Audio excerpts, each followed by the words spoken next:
This video demonstrates how crude oil and natural gas wells are drilled in Ohio. How do we find traps where the natural resources are found? Years ago, it was based on the ancient strategy called luck. As you can see here, producers would simply drill one well right beside another. There were no scientific methods, just simple guesswork. By doing this, the landscape really suffered.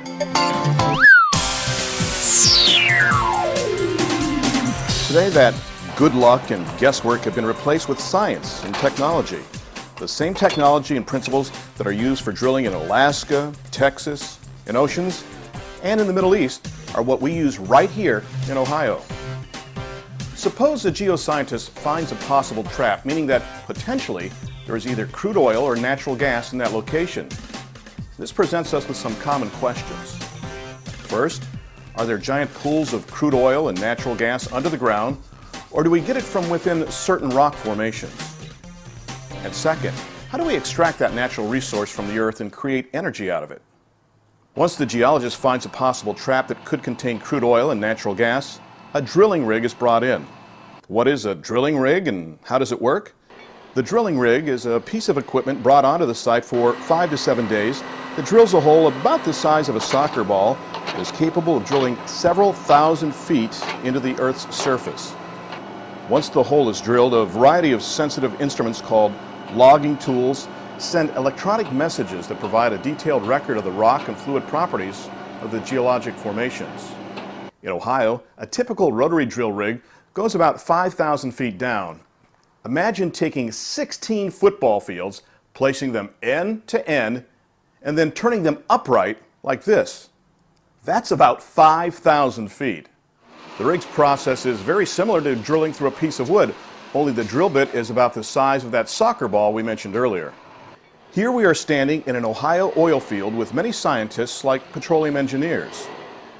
The drilling is performed by highly trained members of a drilling crew. Once the rig has drilled through various rock formations, steel piping is placed in the ground. Then a cement shield is placed around the pipe to protect any water tables or aquifers. The pipe is then perforated and fractured only at the crude oil and natural gas rock formation to allow the flow of these vapors and liquids to move up the well to the surface. If the rock formation contains enough crude oil and/or natural gas, the rotary drill rig will be replaced with a pumping unit. Now, the purpose of the pump is to keep the crude oil and natural gas flowing. Crude oil is sent into storage tanks and natural gas is sent into natural gas pipelines. Oftentimes today, we need to drill in areas that won't allow us to drill straight down vertically. But with some of the latest technologies, we are now able to drill directionally. This is an excellent way, for example, to drill under a park or maybe a school's property. Many pre-developed areas tend to be excellent locations for crude oil or natural gas, so the directional drilling technology is a great way to retrieve the source. So what does this all cost, you may ask? Here in Ohio, it typically costs anywhere from $350,000 on up to $1 million. An offshore well can cost more than $1 billion, that's B as in $1 billion per well, and it's still no guarantee it will even produce.